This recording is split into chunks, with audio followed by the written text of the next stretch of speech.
South இந்தியாவில் signature டிஷ்ஷஸில் ஒன்றான பஜ்ஜி, வாழைக்காய் பஜ்ஜி எங்களோட ஸ்டைல் வித் டிப்ஸ் நான் ஷேர் பண்ணிக்கிறேன். முதல் ஃப்ரெஷ்ஷாக சலிச்சதான கடலை மாவு ஒரு வாய் அகலமான பவுலில் போடுறேன். ஒரு 3 டேபிள் ஸ்பூன்ஸ் அளவுக்கு கடலை மாவு நல்ல ஃபுல் ஆஃப் டேபிள் ஸ்பூன்ஸ் அளவுக்கு எடுத்திருக்கேன். அப்போ தான் சலிச்சதான கடலை மாவு. பதப்படுத்தின அரிசி மாவு, இதுவும் சலிச்சது, அப்போ தான் சலிச்சது. 2 ஃபுல் ஆஃப் டேபிள் ஸ்பூன்ஸ் அளவுக்கு பதப்படுத்தின அரிசி மாவு, 1 ஃபுல் டேபிள் ஸ்பூன் அளவுக்கு மைதா மாவு. அதுக்கப்புறம் நான் சேர்க்கறது மஞ்சள் தூள்.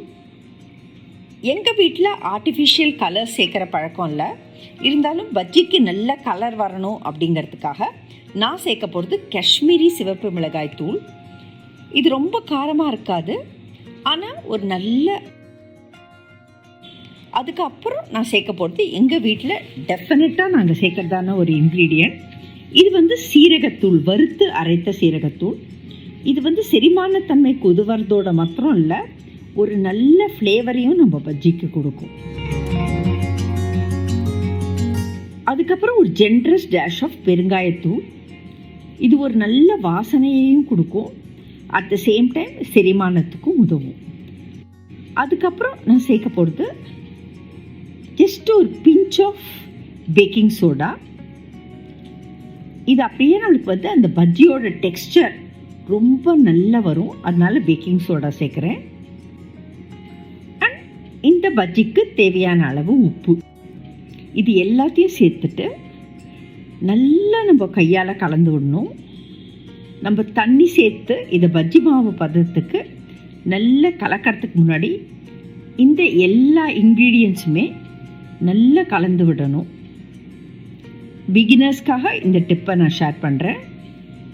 அப்புறம் லியூக் வார்மான வாட்டர், அதை அப்படியே கொஞ்சம் கொஞ்சமாக கையில் விட்டு விட்டு இதை அப்படியே பஜ்ஜி மாவு பதத்துக்கு நம்ம நல்லா கலந்து எடுத்துக்கணும்.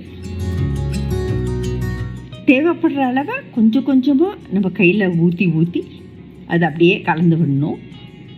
இது லியூக் வார்ம் வாட்டர் எடுத்தோம்னாக்க ஒரு கட்டி தட்டி கூட வராது. ஃப்ரெஷ்ஷாக நம்ம எல்லா மாவையுமே சலிச்சு அப்போ தான் போட்டிருக்கோம். கடலை மாவு, அரிசி மாவு, மைதா மாவு எல்லாத்தையும் ஒரு கட்டி தட்டி கூட இல்லை பாருங்கள், அப்படியே ஸ்மூத்தாக இருக்குது. வீடியோவில் தெரியக்கூடியதான அந்த பதத்துக்கு நம்ம பஜ்ஜி மாவை கரைச்சிக்கணும். வாழைக்காய் வாஷ் பண்ணிவிட்டு தோலை நீக்கிட்டு இந்த மாதிரி நீட்டமான மெல்லியதான ஸ்ட்ரிப்ஸாக நம்ம நறுக்கி வச்சுக்கலாம்.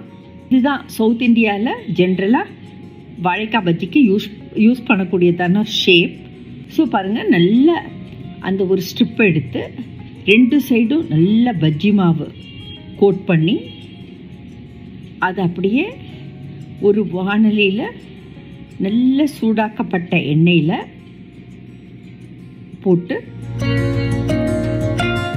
லோ மீடியம் ஹீட்லேயே அடுப்பை வைக்கணும். போட்ட உடனே நம்ம திருப்பி விடக்கூடாது. போட்டு கொஞ்சம் நேரம் அப்படியே அது லோ மீடியம் ஹீட்லேயே இருக்கணும். அது கொஞ்சம் நல்ல வெந்து கொஞ்சம் பொரிஞ்சு வரைச்சி திருப்பணும்.